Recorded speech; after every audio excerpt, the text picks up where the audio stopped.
want to highlight some of the key features, which is basically just making it very easy for teachers and sort of educators to download and save time, because all the resources, or some of them already are, and we're working on getting the other ones aligned to the Australian curriculum and kind of spells out where they are aligned to, and also create a kind of learning group, sort of learning community of practice where everyone can sort of share tips and get to know each other a bit more.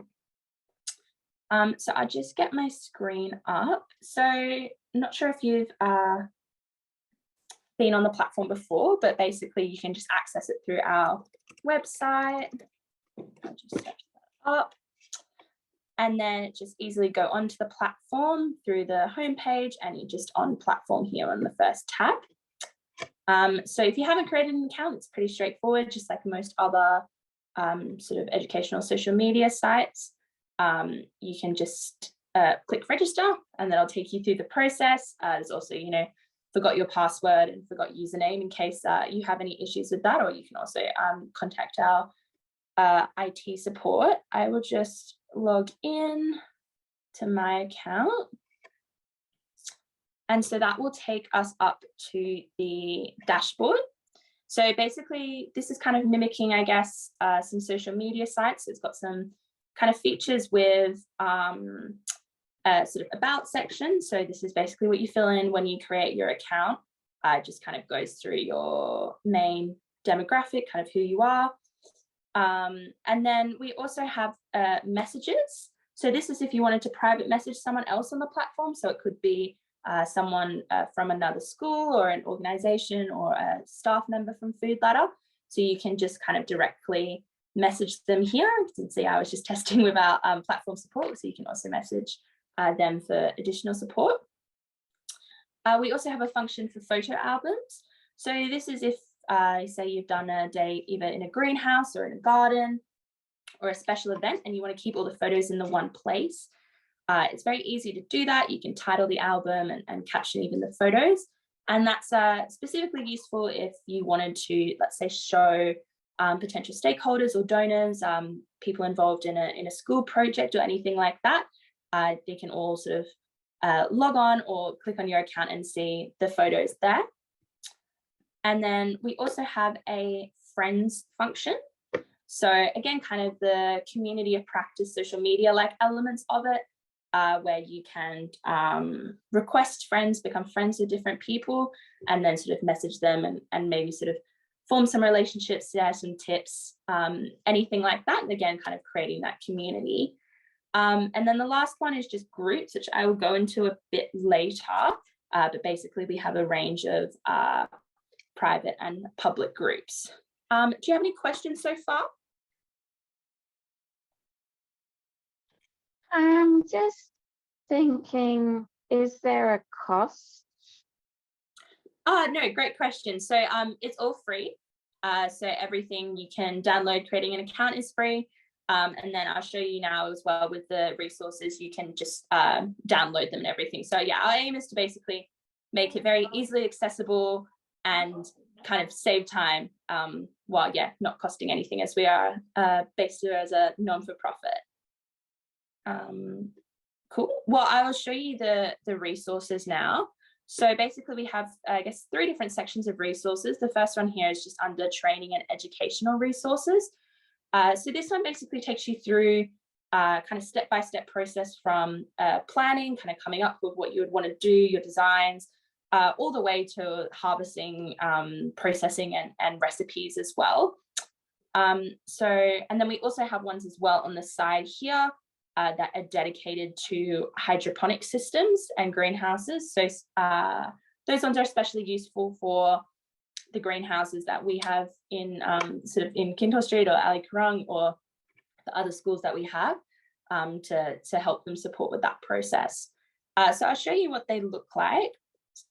Basically, they are fact sheets and videos, and they are specifically designed to be easily accessible and digestible for students.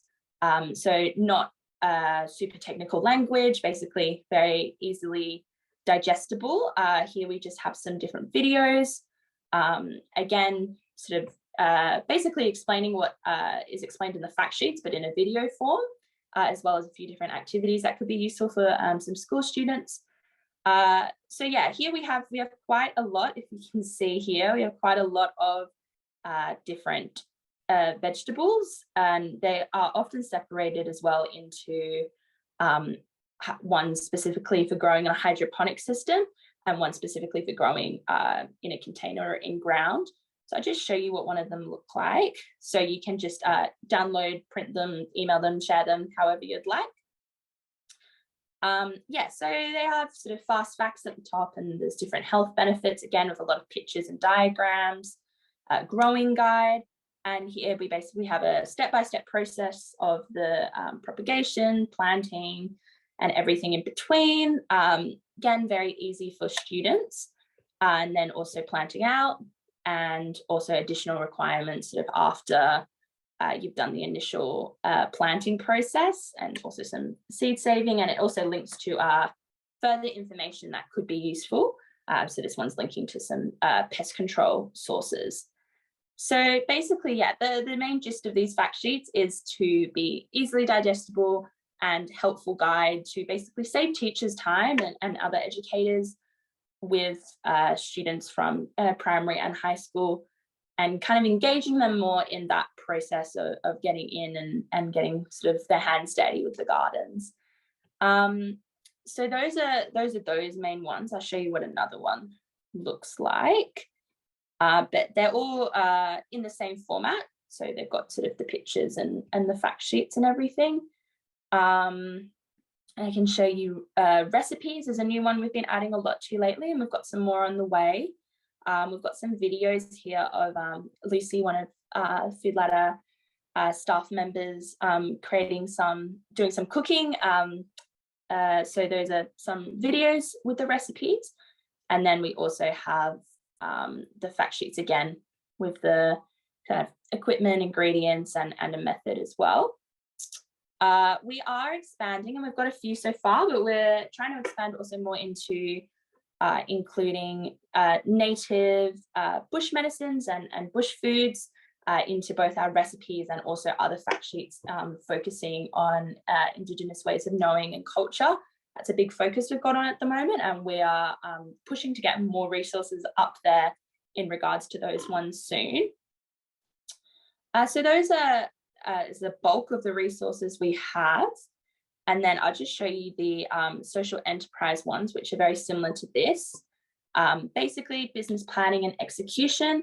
These ones are very useful for, say you've got students and they have, harvested a lot of vegetables and they want to sell some of them. It kind of gives them a process of how to do that. Or as well, a lot of teachers I know have kind of implemented these type of things into sort of business studies classes and skills like that.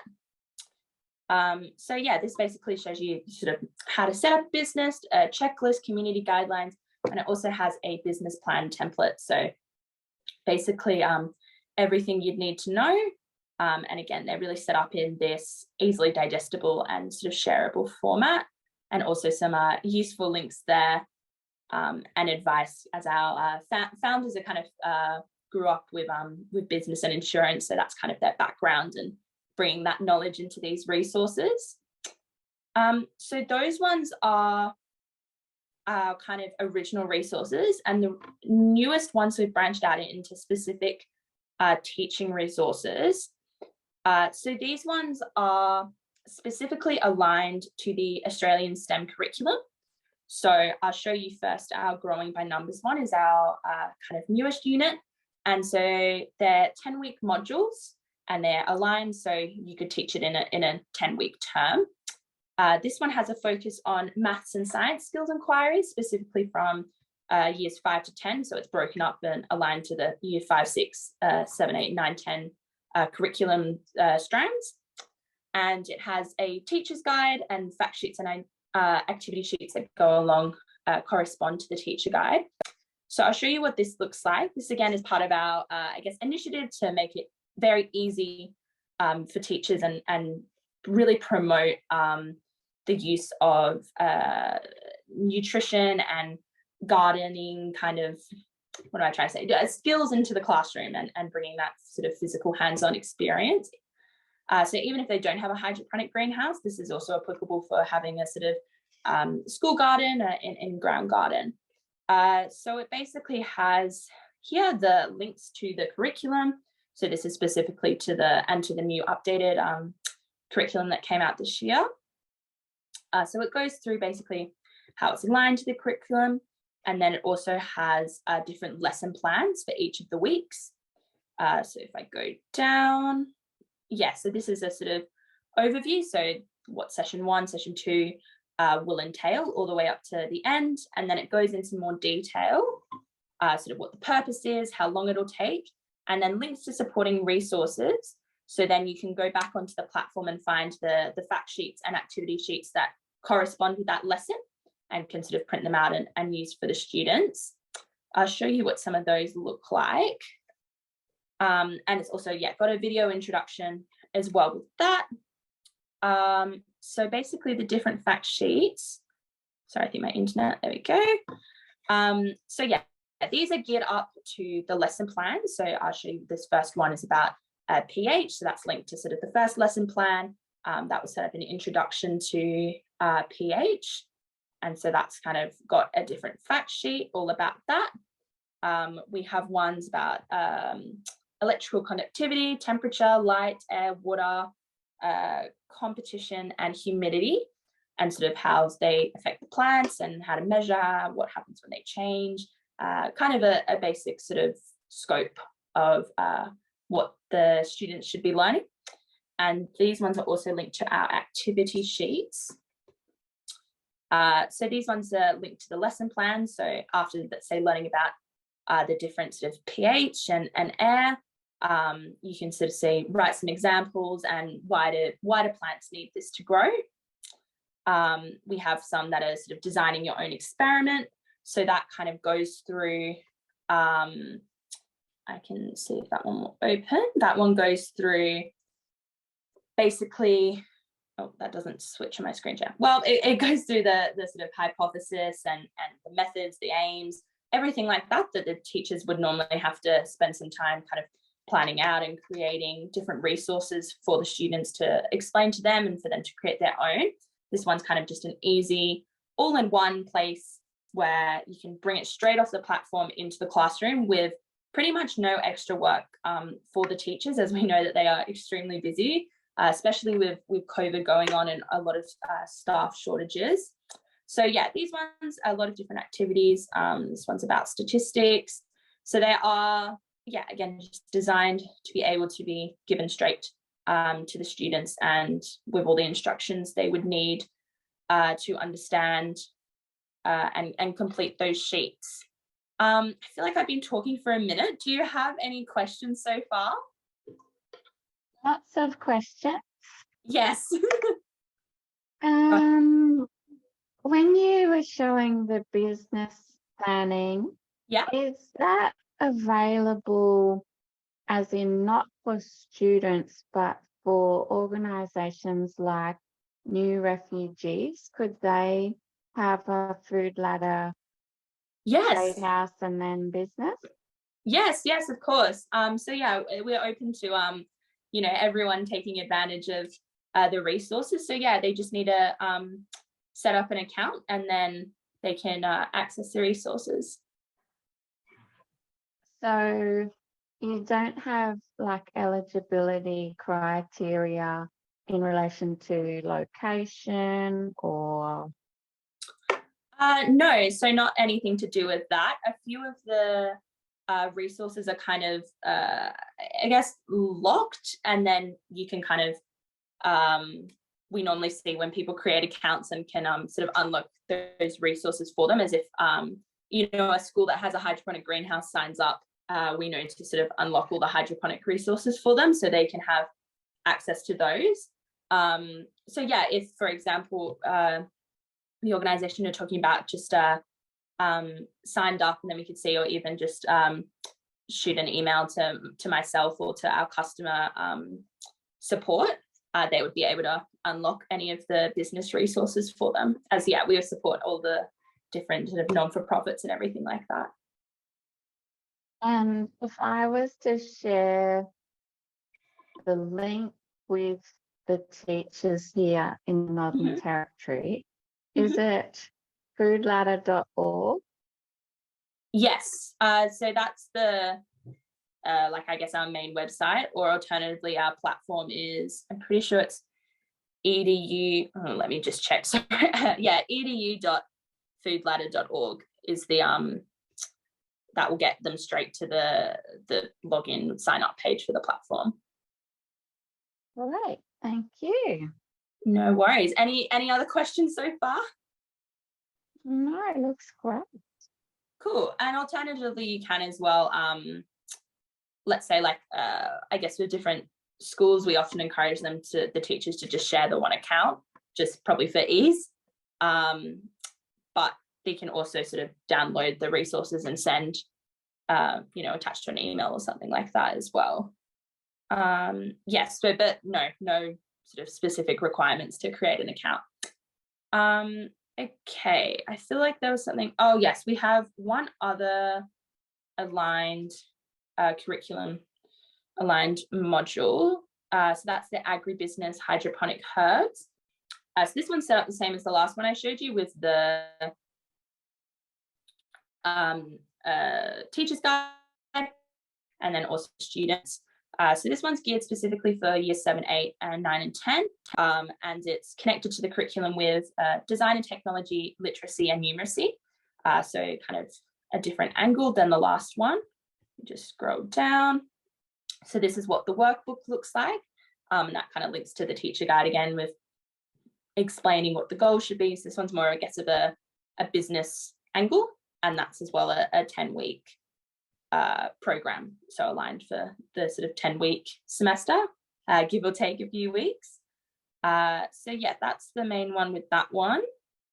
So that's probably our main bulk of, well, that's our main bulk of teaching resources or educational resources.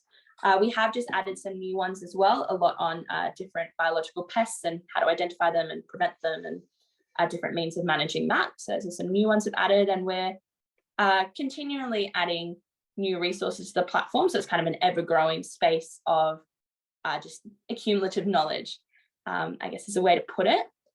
Something I talked about before was the groups. So I'll show you what those ones look like. So some of them are public and some of them are private. So there's, for example, a teachers group. So that one's kind of, you have to request access, and then if you're connected with a school, we kind of let you in. But then there's also public ones with cooking and cuisine, in-ground gardening, and the greenhouse group is basically the main one we have. So our main goal with these groups is to basically foster a community of practice and a culture of sharing knowledge and sharing any skills or tips that you may have. So people can ask questions, post photos, say sort of, I'm having trouble with XYZ. Has anyone got any suggestions? And that way people can kind of, I guess, learn from each other in this kind of environment. And as well, then sort of our horticultural experts who are also on there can always jump in and answer some questions as well. Yeah, that's basically, sharing tips and photos on those ones. Let me go back. Oh, it's over there. Whoops.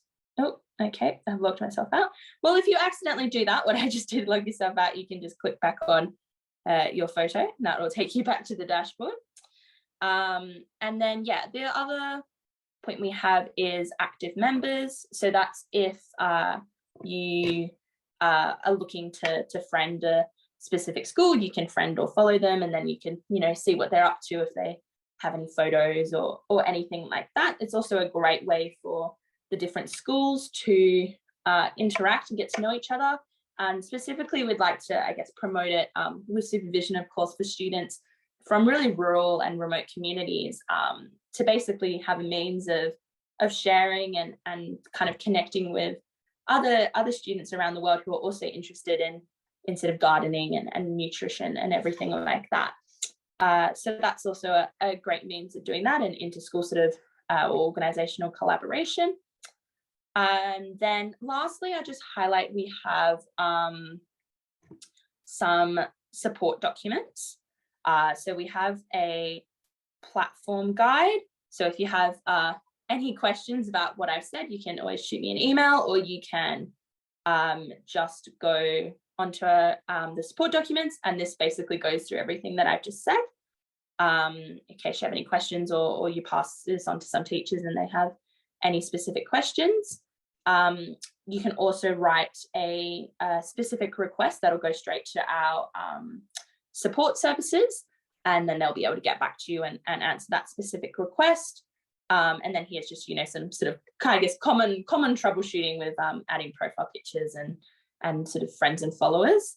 And then anything else? And then we can also search the site. So if I wanted to find stuff about pests, I can just search that, and then the resources that have that in there will pop up. Oh, okay. If I search something not so rude. Try it. Okay, sorry, not really sure what's going on, but that does work anyway.